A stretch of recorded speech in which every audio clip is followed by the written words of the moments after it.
Sarah, 3-point record. What does it mean to you? To be up there with some of the greatest, and it's funny. I actually talked to Odyssey yesterday, and then she texted me today before the game, just saying good luck. But to break that record, I can't do it without my teammates. So thanks to them. Sarah, I guess just the balance scoring too. I mean, I know Nettie had 22 or whatever, but a lot of double-figure scores, just a lot of balance throughout the lineup. Is that kind of what you want from this offense? Oh, yeah. It makes everybody's life easier because then you can't just guard one person. So now you got to guard all 5 people on the court. That's what's so great about this team. On any given night, anybody can go off, and I think that's kind of what we've been missing is like that balance, and we finally got it this year. Aaronette, obviously back-to-back 20-point games, I believe. I guess what is working so well for you over these last couple games, and how more comfortable are you feeling with this team? Yeah, I don't think it's anything special. I think it's just taking advantage of the paint because we have that advantage most nights, and I think our team is doing a really good job of just getting the ball inside, and then I'm just focusing on posting up at all times, just always being an option. So I'm just gonna keep doing that and keep building off of that.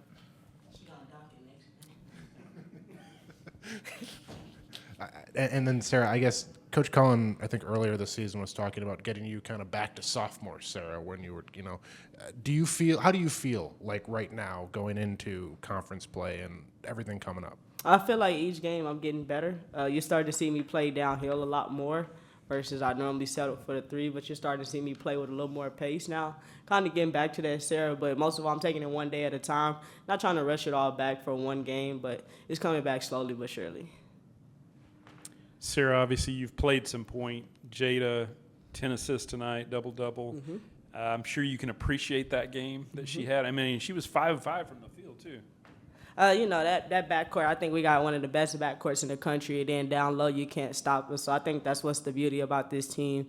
And just seeing Jada have the night like she did, I think Jada can average a double-double every night because of the team that we have. Everybody can finish. Everybody can shoot the ball. But I'm very happy for Jada. It's well-deserved. Thank you. Nicki, I guess just for starters, Sarah getting the 3-point record. She said she got a text from Odyssey maybe yesterday and today. So just, how big is that for her? Obviously, she's been around for a while, but setting that kind of record. Yeah, I think she's in special company. At the top of any list is a good thing. I think for Sarah, I always say, it's not the number that she's made, it's the big ones that she's made to me that stand out. She's hit big threes. I was saying on the radio, I can remember at OU, hitting big shots to 2 years ago. Texas, she always plays well at Texas and seems to like the way the ball goes through the basket for her, but it's the key ones, it's the one she hits when the team needs it to either take a lead or create separation, and give her teammates almost like comfort. And so I think Sarah's just one of those players that, is capable of making a lot of different type plays, but I think it's her ability to shoot it off the bounce with her step back that really is. I think about Utah last year here and how well she closed the game for us coming off Horns action. So just lucky to have coached Sarah Andrews.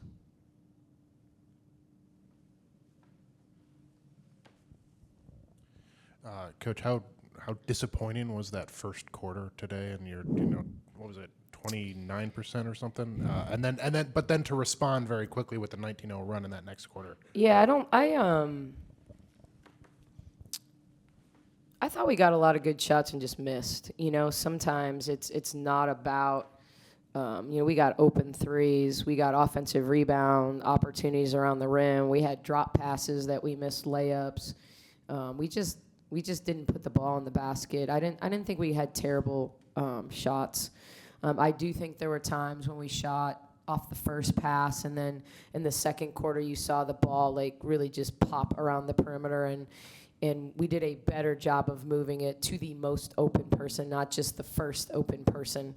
And so I thought that was much better. Our pace was better. We got in transition. But I thought, we were really focused to have a better defensive first quarter. So I wasn't that displeased with the first quarter because I thought we guarded pretty well for the most part. Nicki, it seems like y'all have had several games like this, but that balance, where you've got 5 double-figure scorers, got Yaya with 9, 3 in double-doubles, is that what you want to have?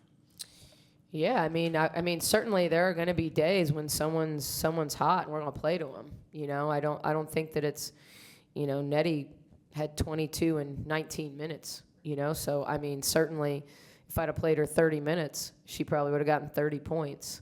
But I think it's about balancing this time of year and keeping her fresh. And I've just seen too many kids get injured in minutes that don't matter. And that's the unique challenge. Is like, you don't want anyone to get injured, so it's not like one person's less valuable or more valuable. But in her case, I put her back in there in the fourth just to get to 20. Like she had 18 points and challenged her to get more than 1 rebound. That didn't happen, but she got 2 buckets, and so I thought she was dominant at the offensive end. She kept it really simple. So I thought she played well. But I think this team, it's about like.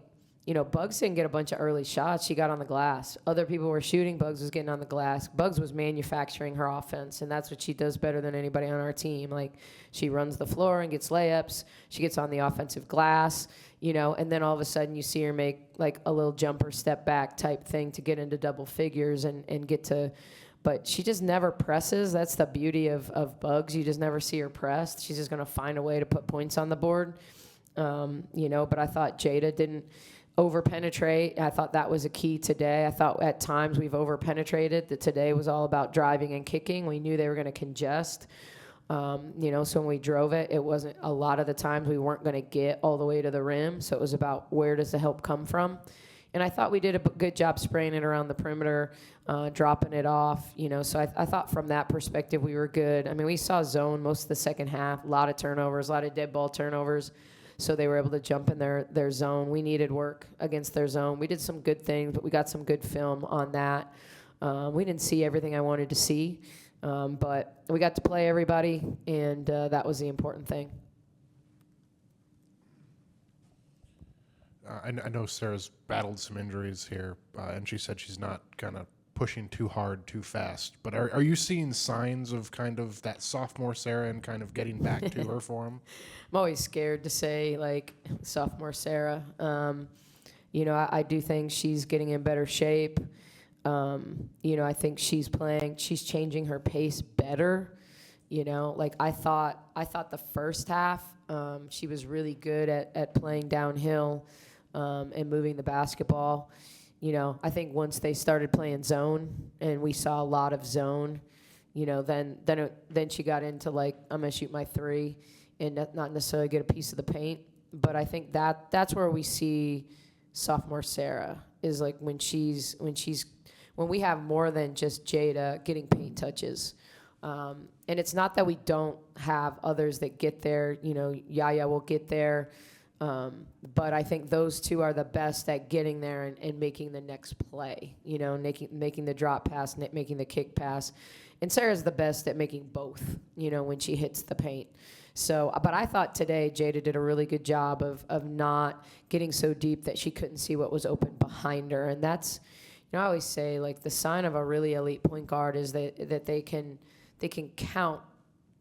It's a feel. They're not actually counting, but you can see how many people are in front of me, and then that must mean someone behind me is open. And we don't always do the best job. We say open person yell, but I think hearing it, Felicia said to me, the official to start the game, she's like, I can't hear anything in here. I said, nope. That's why I don't call any plays in the first half when they're going away from me. But I think it's calling for the ball when you're open that will really help, our point guards when they're driving deep. You talked about Jada there a little bit, 10 assists for her. And did you put her back in to get the 10th assist? No. Honestly, I just was managing Sarah's minutes. you know? And so I didn't want to play Sarah that whole fourth quarter. So at some point, I just kind of broke it up, 5 and 5, basically. And the one thing I'm determined not to do again unless is play Yaya at the point, which I've done 2 games in a row. And I don't say that because I don't think Yaya's played really, really well. What I can tell you is Yaya's played really, really well. And I don't want to put her in situations where she gets frustrated. And I think when I play her at the point, there's an uncomfortableness to it, regardless of what the other team is doing. And the last thing I wanted to do today when they were pressing was put her at the point, you know? And so I think when we have Aaliyah, we'll have another, a third guard that can play the point.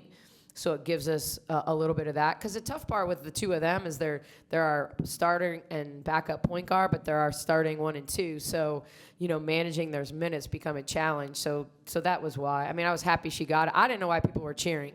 Sometimes I'm really focused on these things, especially if there's a streak of them.